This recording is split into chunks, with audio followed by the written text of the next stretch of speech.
Hey, good afternoon. Thank you so much for joining for part two of this mini course series on what I'm calling Capitalism with Indian Characteristics, which is an exploration about unique features of India's political economy and from the perspective of what does business need to know to navigate India's unique institutional context. So this is part two. We're going to be talking about society. So just as a refresher, if you were not here on Tuesday, the purpose of the discussion is to think about what institutions matter for capitalism in India. So when we're talking about institutions, you should be thinking about rules of the game.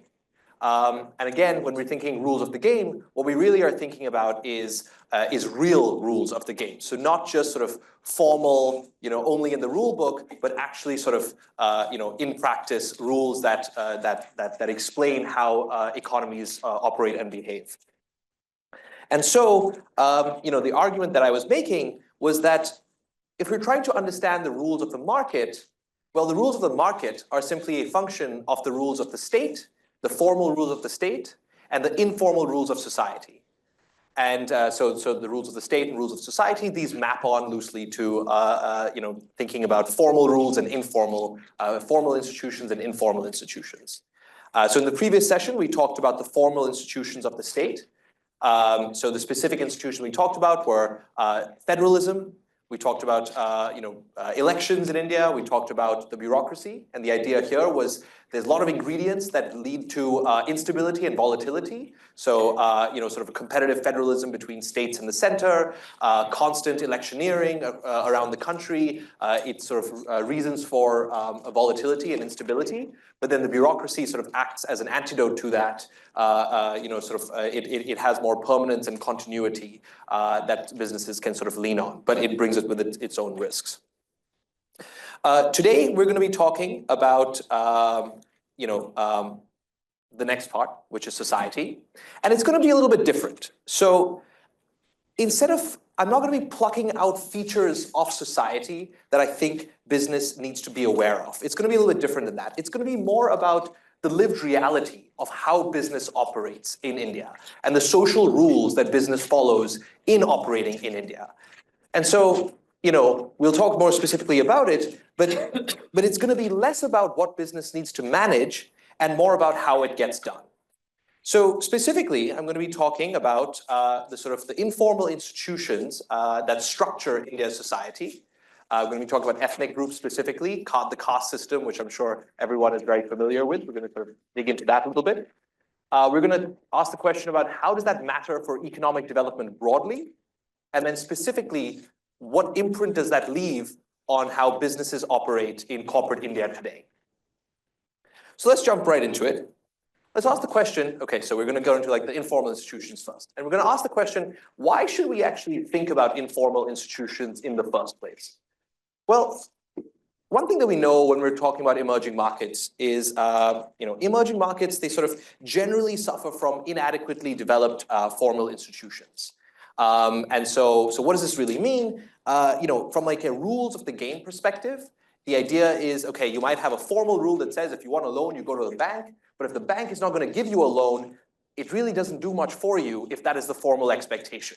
The informal expectation is you might need to go to some money lender, maybe you need to go to some relative or something like that. These are the sort of informal rules. Similarly, the painted lane dividers in America, they actually mean something. You need to drive in those lanes. If you're familiar with the emerging markets, those are more decorative than anything else.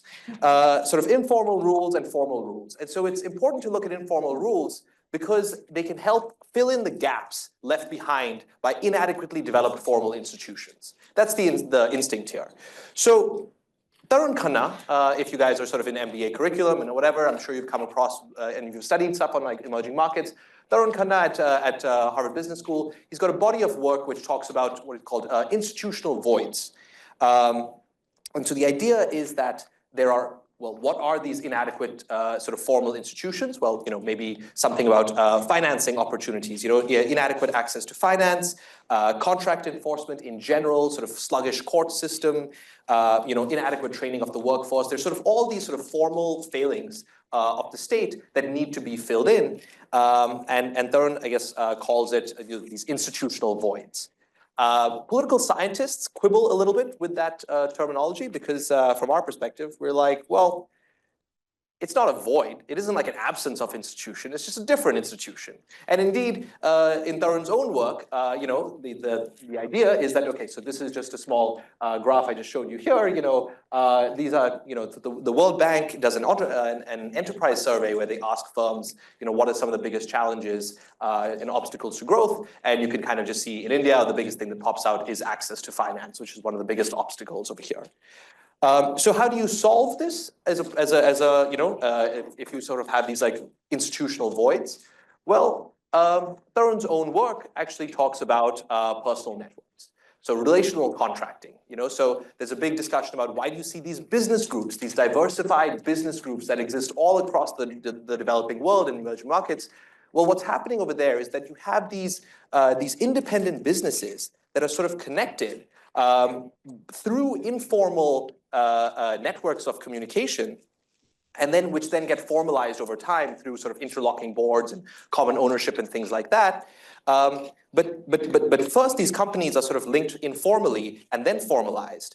And they sort of create these sort of internal factor markets, so internal labor markets or internal capital markets, which allow, revenues and profits from one entity to be shared with another entity, which allows for entrepreneurial activity.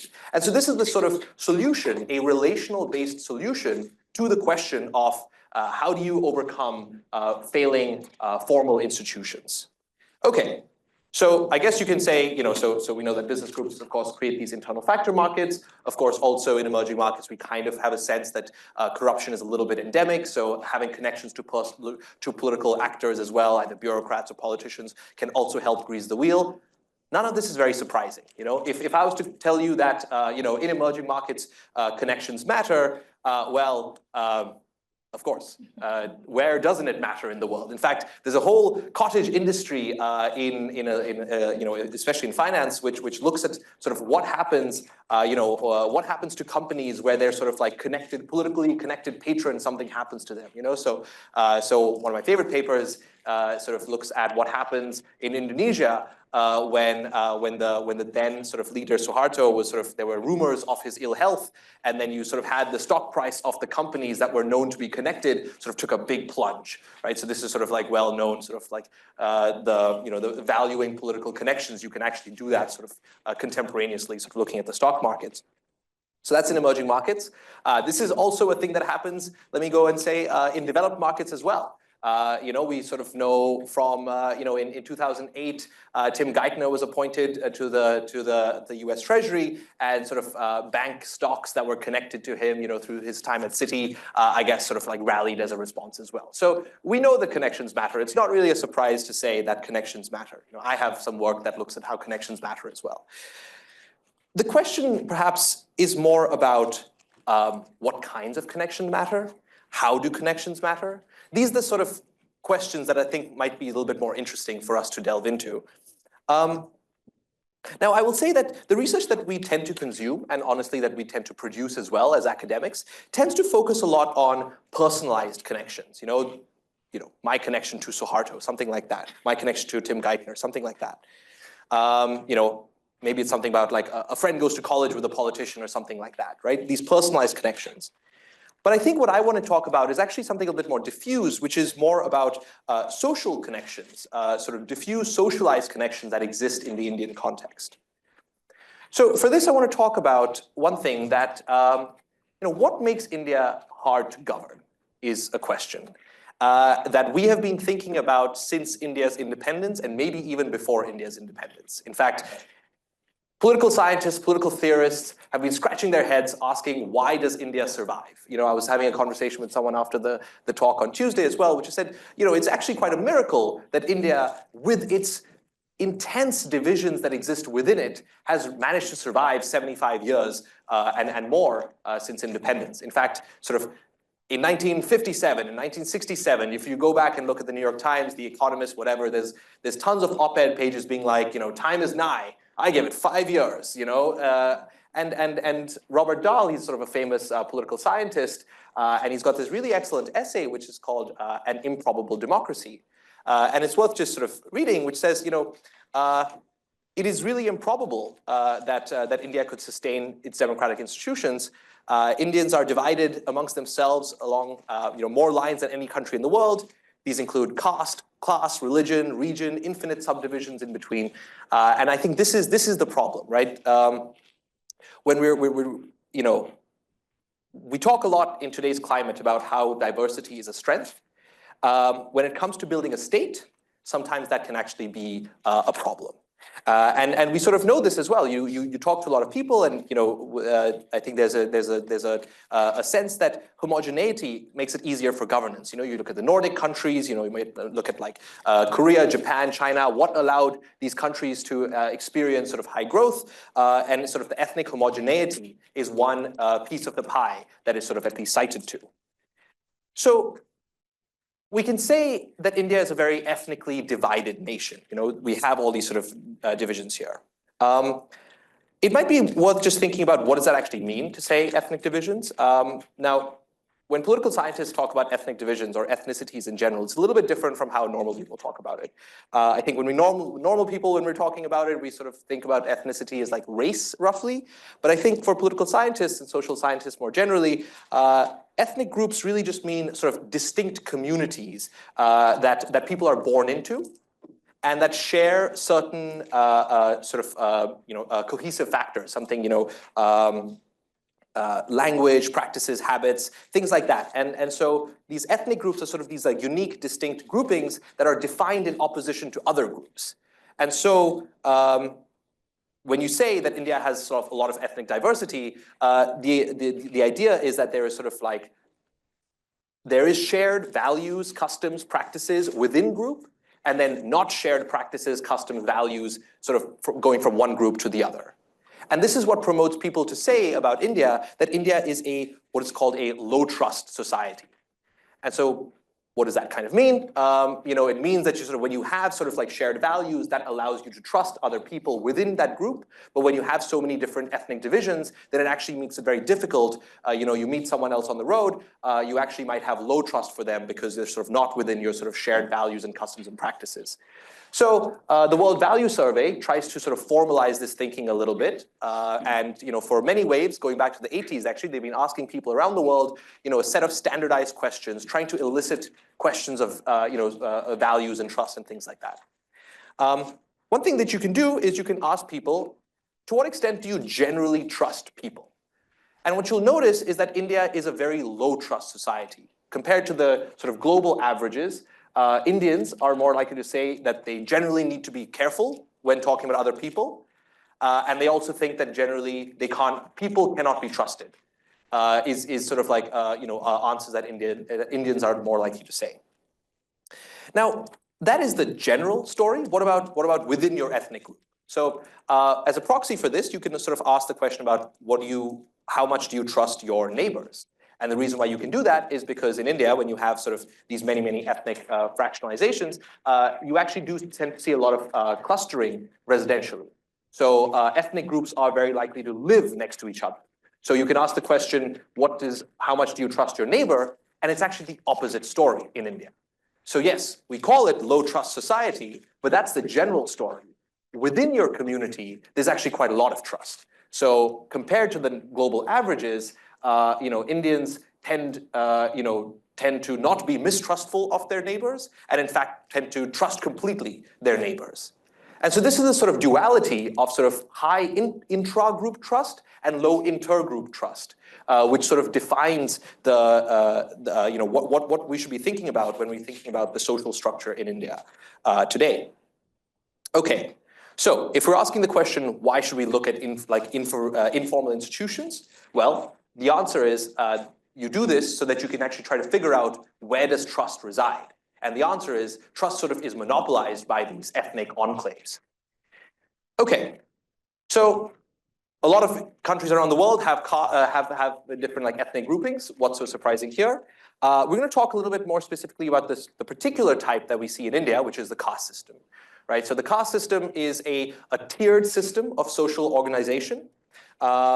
And when people sort of tend to use the word caste system more colloquially, like we're thinking about sort of tiered hierarchy, social inequities, right? So Isabel Wilkinson's book about sort of race relations in America invokes the very same idea when we're talking about sort of structural social inequalities and inequities that exist in America. So the invocation is to the caste system that comes from India. So what is the caste system? Well, if you open just sort of any newspaper up, whatever, this is just one example, but if you open up any newspaper, you'll see people talking about SC/ST, which is like scheduled caste and scheduled tribes, and OBCs, which is other backwards castes, right? So you'll see this all the time. This is a little bit misleading because this is really just an administrative category. Sort of you have a general category, which is like upper caste, you have scheduled castes, scheduled tribes, and OBCs. What caste actually is not really these administrative categories, but in fact, it's actually a fundamentally an economic arrangement to talk about occupation. So what you have in India is you have at the smallest unit, when we're talking about what is the ethnic group that is salient in India, it's actually the jati, which is, you might call it a subcaste, but there are thousands of them. You talk to different people, they'll say like 4,000, 5,000, 1,000. There are thousands of jatis which map onto historic occupations. Merchants, traders, landowners, clerks, priests, things like that. And oftentimes people that belong to those jatis, they have a surname which actually connotes their membership into that group. So that is sort of what is really at play here when we're talking about caste. The Varna system is sort of like an aggregation of what these many, many thousands of castes are. They sort of get aggregated into sort of categories that are helpful. And basically, this is, I guess, like what you should be thinking about. So the Varna system talks about the Brahmins and the Kshatriyas and the Vaishyas, which are sort of the priest and the warrior and the traders, and then you have like the lower castes, and then there's people that are excluded from the caste system entirely, the sort of like the untouchables, as they were sort of called. And then within each of these sort of Varnas, you actually have those individual jatis, right? So really, the unit of ethnic organization is the jati, which then get characterized up into the varna, which then gets sort of administratively classified, right? That is really what the caste system is about. Now, I should say, so where does the schedule come from? What is the schedule in the scheduled caste? It actually comes literally from the Constitution, which actually came up with a schedule and went ahead and listed hundreds of individual castes and communities and said, okay, these people count, these people don't count. And so that is why there's a literal schedule and there's a lot of like discussion and remonstration whenever there's sort of intentions to change it. There's a lot of state-based reservations and affirmative action that is based on who is on the schedule versus not. So you can imagine a lot of political discussion around people wanting to sort of get included on this list versus not. So it is a literal schedule. That is why we call it the schedule caste. Okay. Sorry, can you go back? Because first of all, it's important for people to understand that the word caste is not an Hindi word. It's a Latin word. It's Portuguese. Yes, that is correct. Yeah, that's an important element. But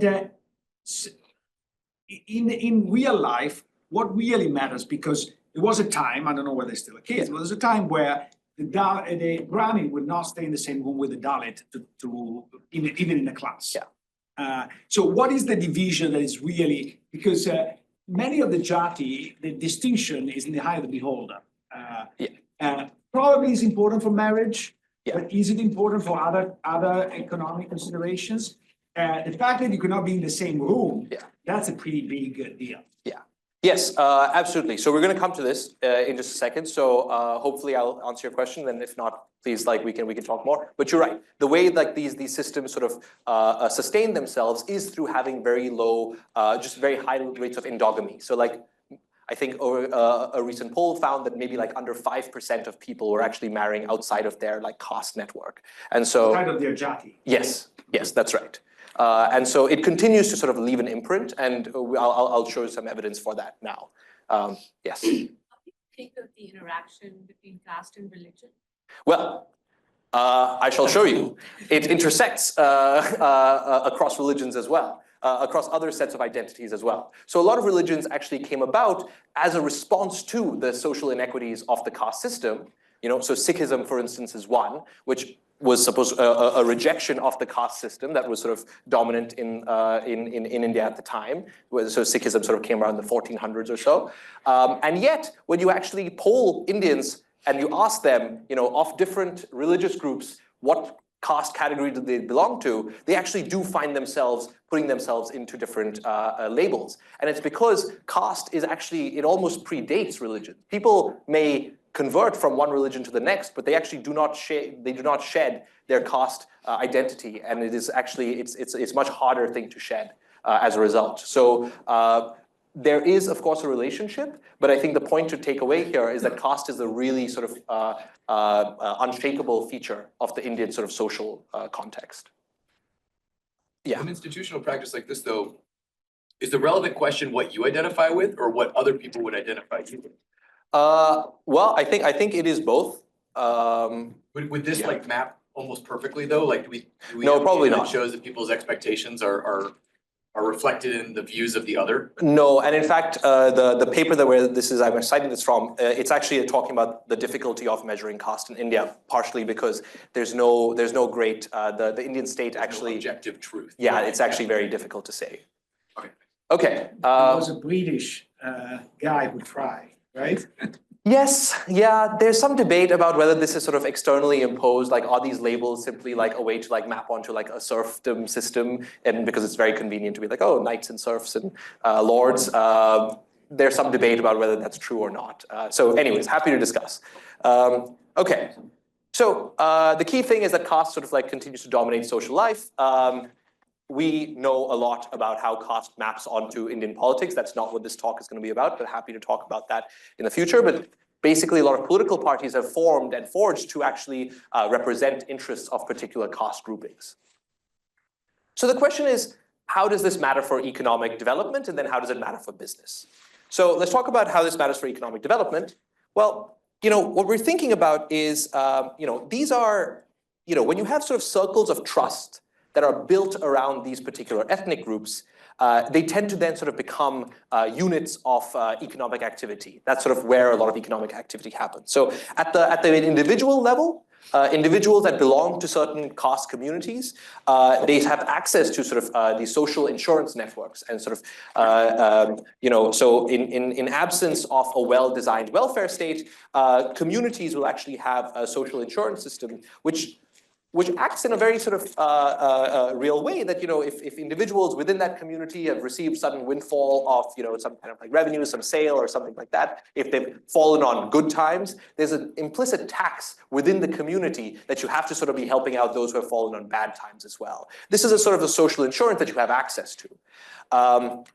Also, you can talk about, we talk about how reciprocal interaction within the community and the social network means that you can sort of enforce contracts, through social sanction. Now, that's a lot of formal language to just say that if I borrow money from someone and I'm, not going to pay them back, if they can go to my uncle and then make me feel bad about it, they will get their money. And that is really just the way like the social sanction sort of works in the system. And so you have access to that. At the macro level, you can sort of imagine how this creates sort of hoarding economic opportunities. And then what you have is you sort of see these like economic clusters that get created based on these sort of group trust and group identities. So there's actually lots of really, really excellent work that looks at, the Marwari, which is, a historic sort of like lending and trading community in India. They come from like the Marwar region of Rajasthan, and they've extended network all across India. And it's literally based on the ability to sort of, extend loans from one area of India to the other area of India through this like Hundi system where they sort of like, it's almost like an old time blockchain where you sort of like are able to sort of, say that, this person owes me this much, or please lend this much money to this person when he comes to that part of the country. Similarly, the Chettiars were a community in South India, and they extended the same practices except cross-nationally as well. So to Burma, to Sri Lanka, things like that. So it's the same system. In fact, today the diamond trading community between Gujarat and Antwerp, about 96% of diamond exporting companies in India, the social origins of those companies come from three jatis basically.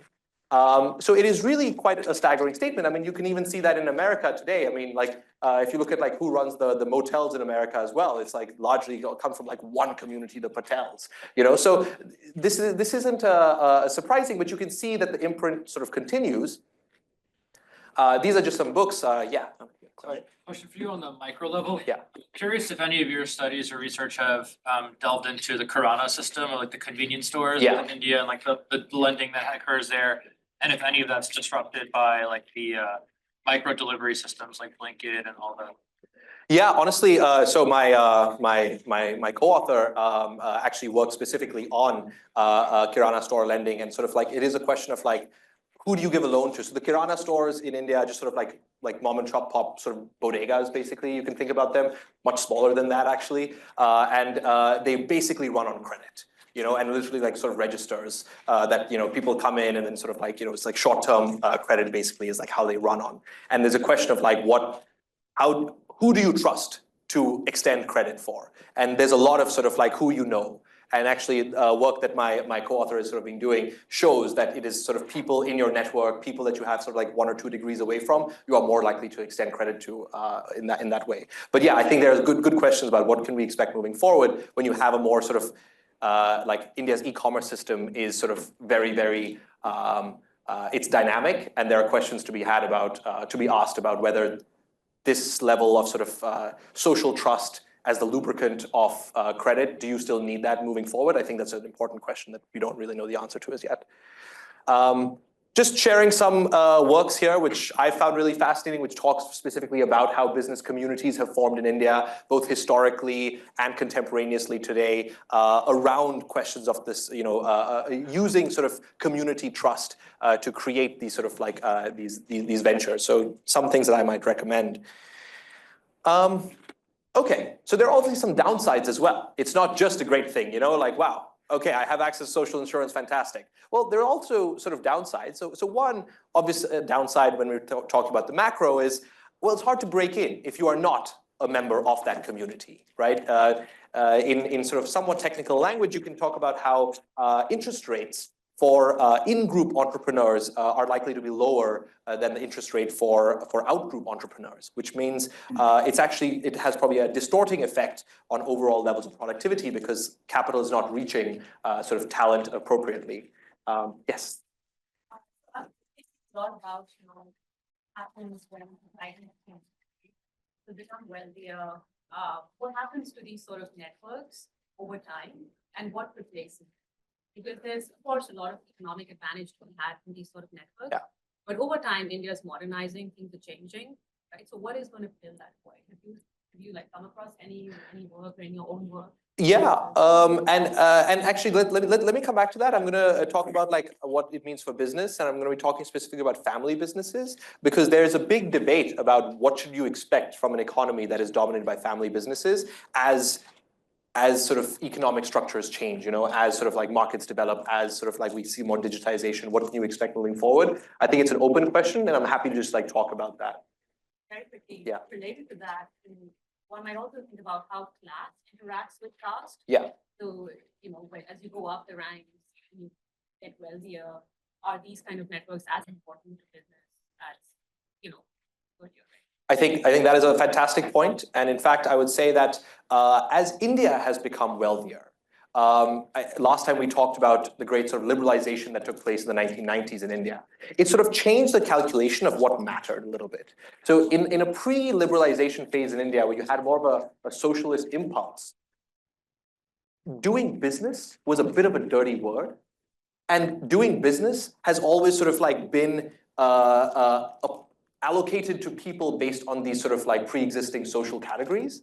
So now as doing business is no longer a dirty word in India, it has changed the nature of who has sort of economic and political clout and power to different groups. So groups have actually changed sort of who has economic, so in a story of class actually, so who has economic and political clout has evolved because sort of occupations have remained relatively rigid, but economic growth has shifted that. So I think there is a lot of like interesting, and we can actually talk more about like how like it has changed politically as well. But anyways, I'll sort of push ahead for now.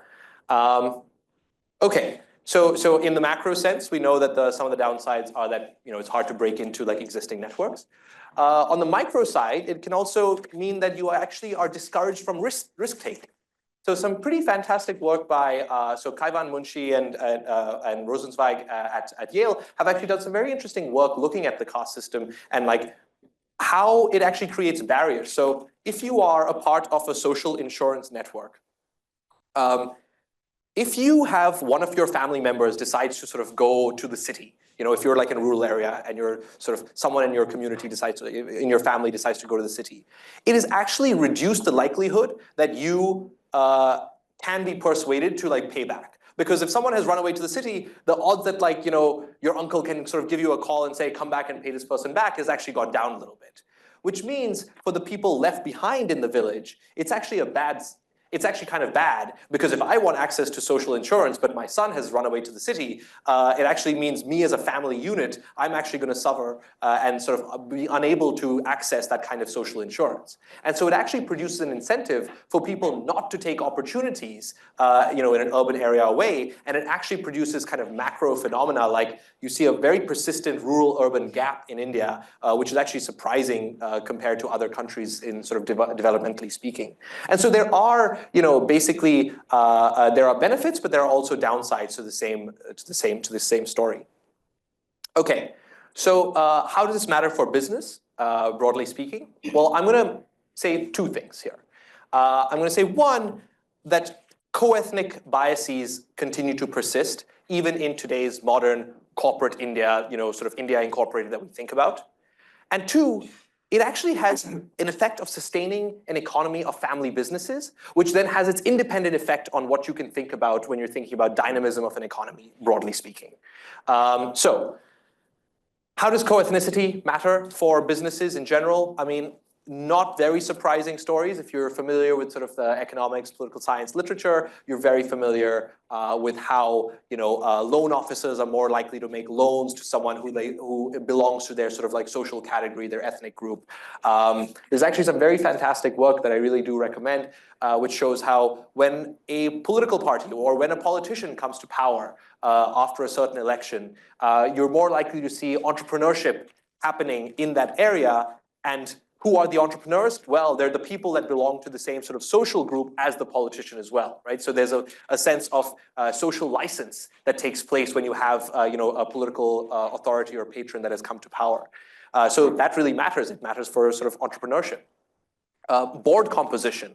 92% of directors of sort of the largest like 1,000 companies in India belong to the Brahmin or the Vaishya community, which if you remember, the Brahmin, Vaishya, and Kshatriya community constitute about 30% of India. So like a subset of that captures about like over 90% of corporate boards in India as well. And so you can kind of see how old historical occupations are actually sort of persisting.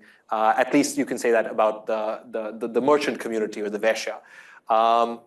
Firm-to-firm trade as well. You sort of see firms, using sort of this pretty detailed granular data about who firms along a supply chain. You can identify that individual companies, who the CEO is, actually, two firms' likelihood of sort of being connected on a supply chain is actually well predicted by whether they share these sort of like social similarities and like cultural groups as well.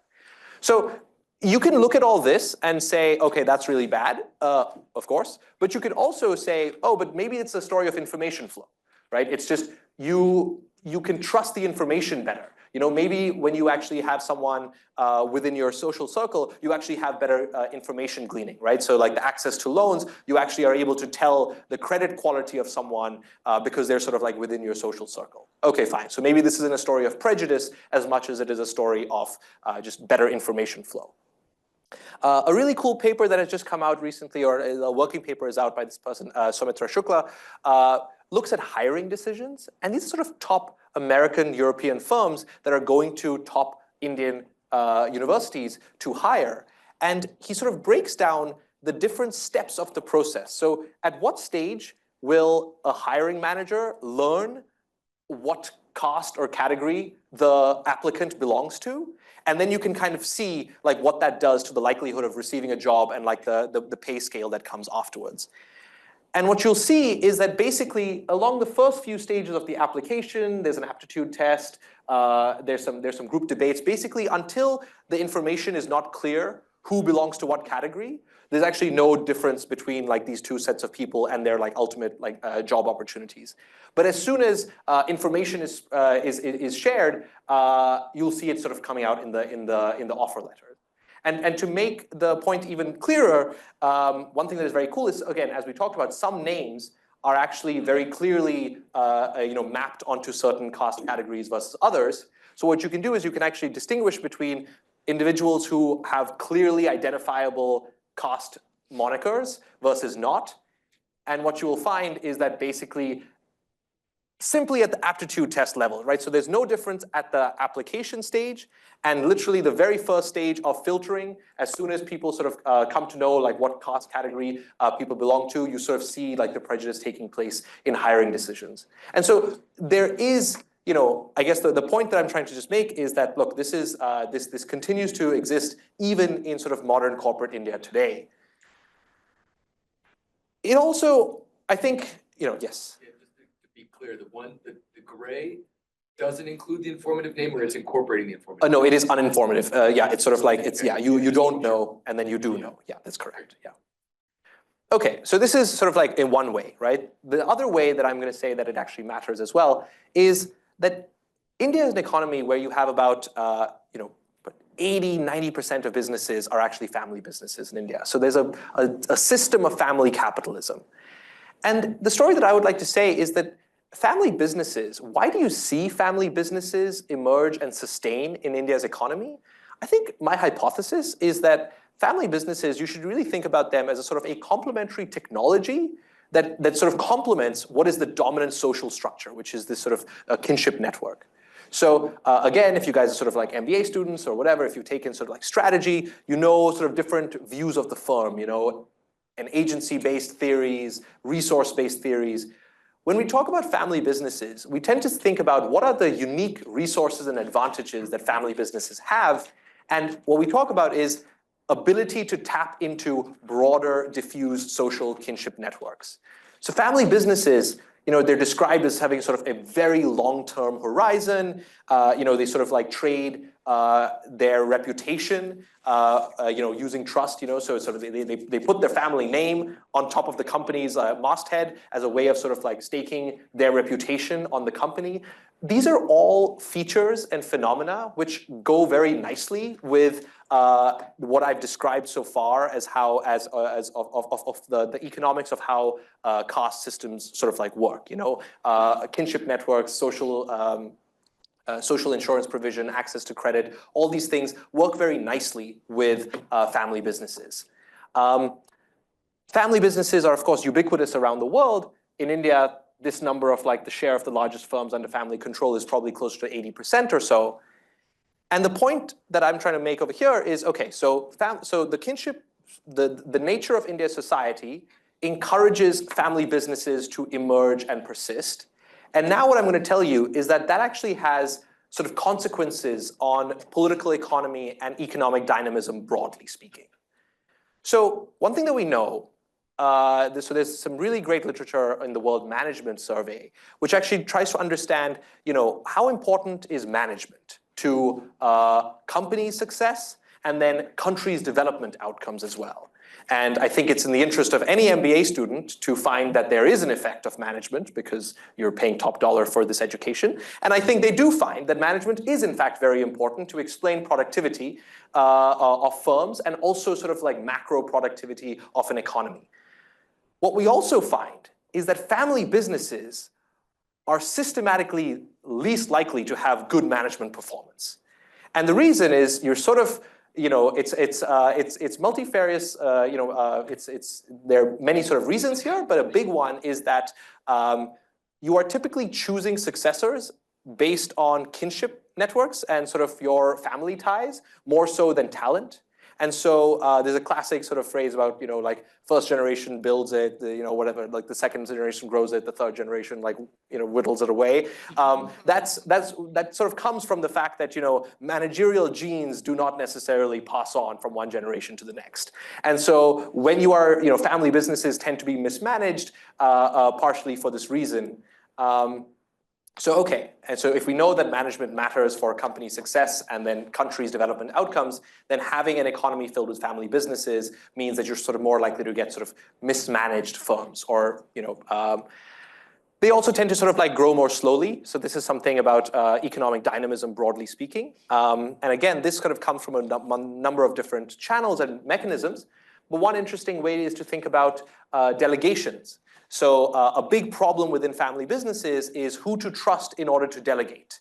Trust is a big issue, and you can trust your family member, you may not be able to trust outsiders. And so given that, once you sort of constrain yourself to only being able to choose from your family members, well, your family members, you may sort of, you try as you might, your natural pool of which you may choose from is a much smaller pool for family members than the world of sort of talented professionals.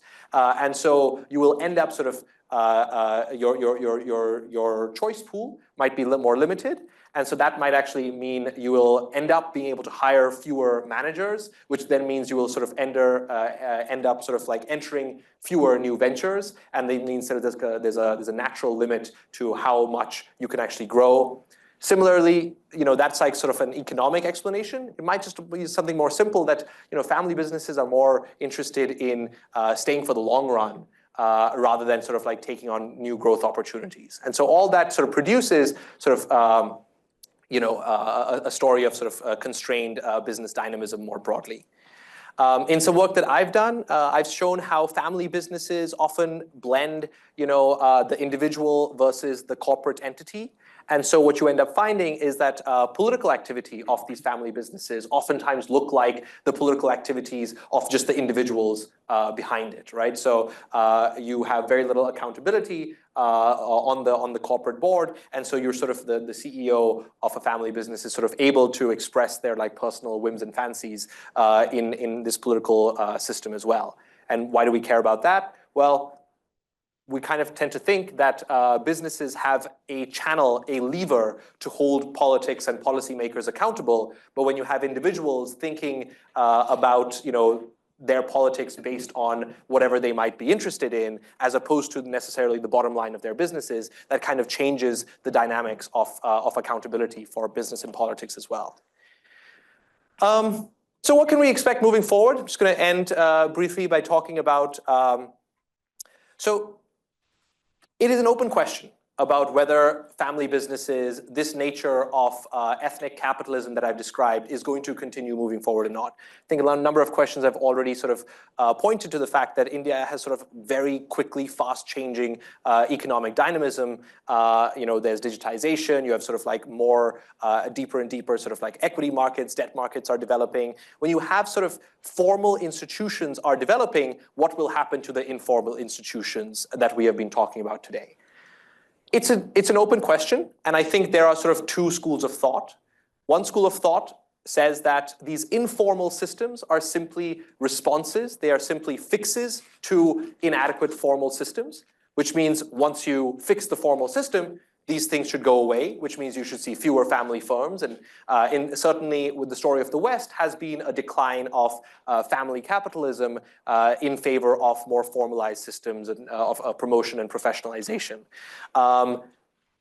Or on the other hand, it could be that the ethnic and kinship networks that define India's society is actually just very strong, and family businesses and family capitalism is simply an expression and the natural form that emerges when you have a system, a social structure that creates family businesses in general. So there's some interesting work that discusses these two sort of channels, and hopefully future work that I'm going to be doing will try to distinguish between like what you can actually expect moving forward. But it is an open question for now.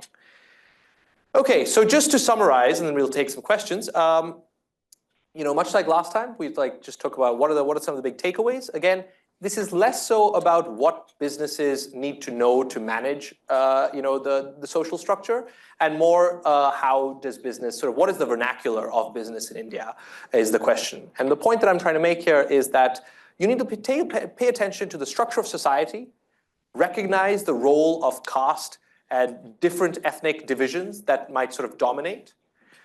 These ethnic divisions in India, they have material economic consequences, and they also have material business consequences. And so with that, I'm gonna pause, and I'm happy to take some questions.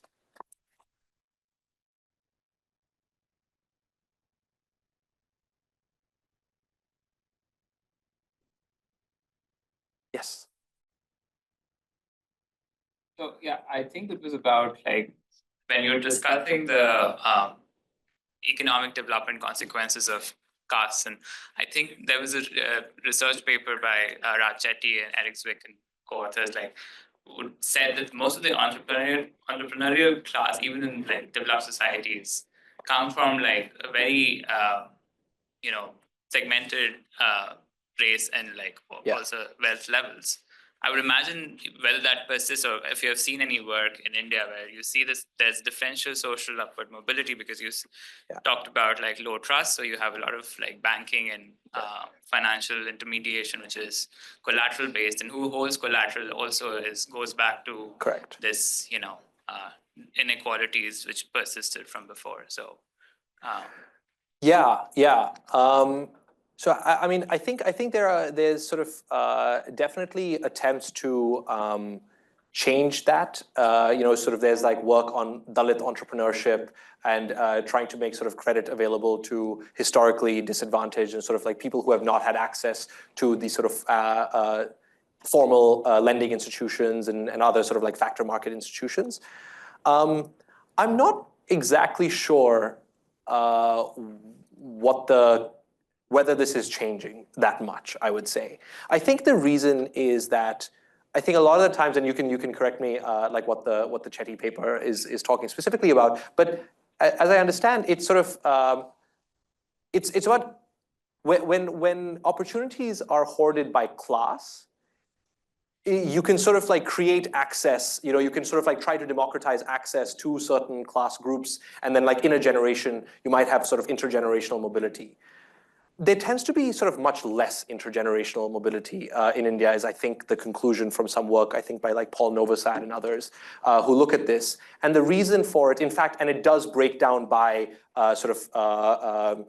social identities. Now, it's very difficult to sort of say the specific caste identities, but I know religious identities, certainly Muslim groups tend to have very low sort of intergenerational mobility, and that is something that has been documented as well. And so yeah, I think when you're dealing with more immutable characteristics that you are born into, that you cannot just shake off, I think it means that the sort of intergenerational dynamism is a bit more attenuated.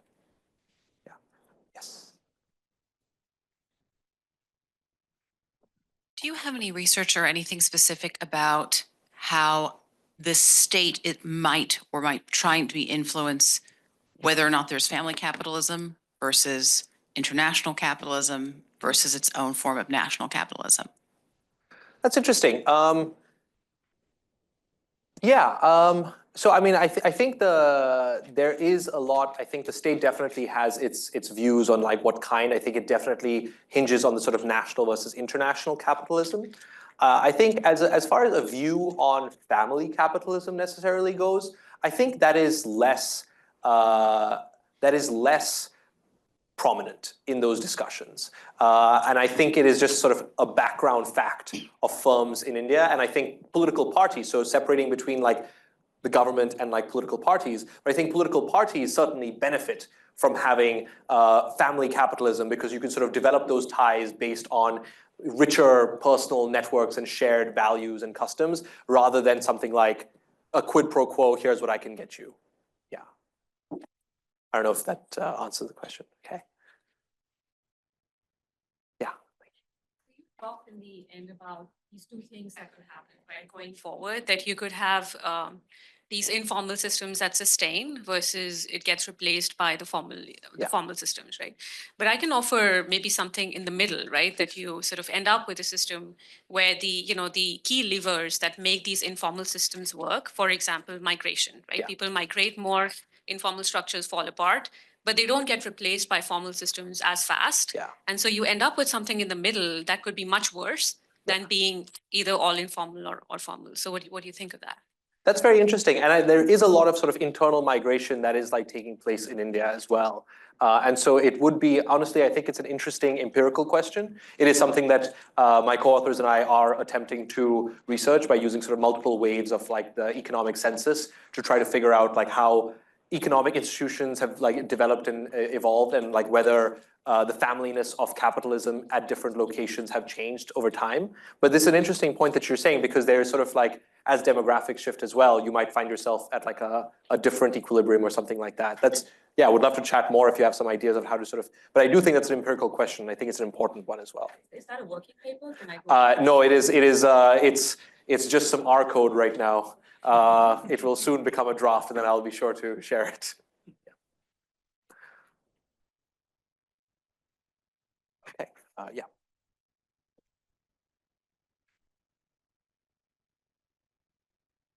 So one of my questions was actually if there was empirical evidence, and in particular, empirical evidence of moving backwards. So like a collapse of the financial system leading to an increase in family capitalism. And the reason is because I want to push back. I like to be provocative on your description of the family business as an adoption of a technology that is complementary to the system. And I want to make an analogy that, you know, if I'm farming with a hoe, like that is a technology, a hoe. I can't adopt a plow until I've first adopted the technology of clearing stones from my field, right? And I'm in an environment where a plow can function, right? And then similarly, I can't adopt a tractor until I'm in an environment where I can access the necessary parts and fuel on a regular basis. And so there's an institutional technology that has to be adopted first before I can adopt the next step in the technological process, which you've documented very clearly the drawbacks of family capitalism, although there is a very compelling story to see like Germany still having such a high prevalence. So, you know, it's not a complete story, and I don't want to be seen as like a modernist theorist here. Like that's not my primary objective, but I think of it as much, I see it as much more a lack of adoption of the next level of technology because there's not an institutional technology that's been adopted that allows for you to move to other forms of capitalism or just business management in general that would be more productive. Yeah, no, I think you're right. Like there's a story of transition and change requires, I mean, you need to like see the mechanisms, right? It doesn't just happen overnight. Oh, it looks like we have better labor markets or equity markets, so we should just stop sort of, you know, like let me fire my son. Like that doesn't happen like that. I agree with you.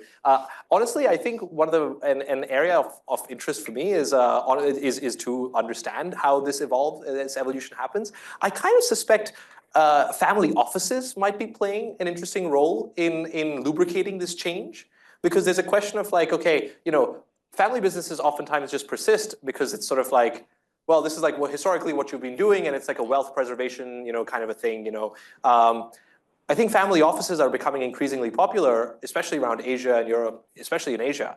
And I suspect that it's a way of sort of like allowing for the preservation of wealth and capital, but freeing up the business to be taken over by sort of like more, more dynamic actors. It's typically a story of private equity, actually. But yeah, I think that is a mechanism that I am interested in exploring as well. But I agree with you that until we know what institutional mechanisms actually are created to allow for this transition, there's no reason to think that there would be a transition at all. Yeah, that's right. I do share that working paper when it comes out. Yeah. No, thank you. Yes. All right. Well, first, thank you for your talk. I have two quasi-related questions, or related in my mind at least. To start off, I was hoping you might be able to like actually bridge us back a little bit to the last session. Yes. And tell us if there's a story to interact the caste networks here with bureaucracy from last time. Yeah. and specifically thinking about that like really high selection rate. But I also have in mind thinking about this old book like Imagine Communities, where it's the circulation of like people in the peripheral of a nation to the center for the bureaucracy and back out, being that engine that helps to create that national unity. So I'm wondering like, is that work being achieved by India's bureaucracy, or is this just a high selection for certain castes going in there? And I think along a similar line, that same circulation in and out from the periphery to the center was also historically an engine for creating national identity through language. Since, like making proper Frenchmen is syncing up, getting people from Bordeaux and Champagne to all speak roughly the same French and establish that that like linguistic commonality is a marker empirically of that some level of that social trust. So I know that there's a lot of linguistic divisions in India, but I'm wondering if you can like read that narrative together there as well. Yeah, I don't know if I could be able to speak more about the second part, but certainly on the first part, I think it is actually very interesting. The social makeup, because the caste system is ultimately fundamentally an occupation story, you can draw, old occupations to modern occupations, and you can kind of see the social groups that get created, so like social like clusters that get created. So historically, the bureaucracy has selected people who have come disproportionately not from the merchants and the trader communities of India. And so it helped promote for many, many decades a system where the vaunted elites of India, who were like these bureaucrats, thought that business and trading was a dirty activity. And so you sort of have this sort of separation where you have, I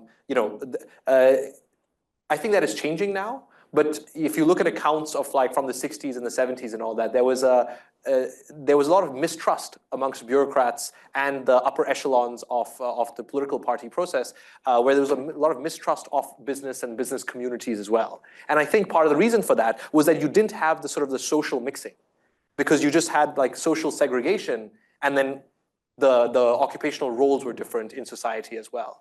I think that is changing now. And I think when you look at political parties as well, it's like it's instructive. The number of business people that are now sitting in houses of parliament, it has only gone up. And it basically goes up alongside liberalization, the development of like India's economy, things like that. So economic power and political power are sort of very much linked, and you're sort of seeing that people with business backgrounds who come from business trading communities have sort of gone up over time. But if you look back in the past, in the sort of like the 50s, 60s, 70s, you had very few individuals with sort of like merchants and trader backgrounds, both vocationally and sort of like socially speaking as well. So yeah, I think I would just simply echo your curiosity on that front. Thank you. Yeah. Okay, it's 1 o'clock. Thank you so much.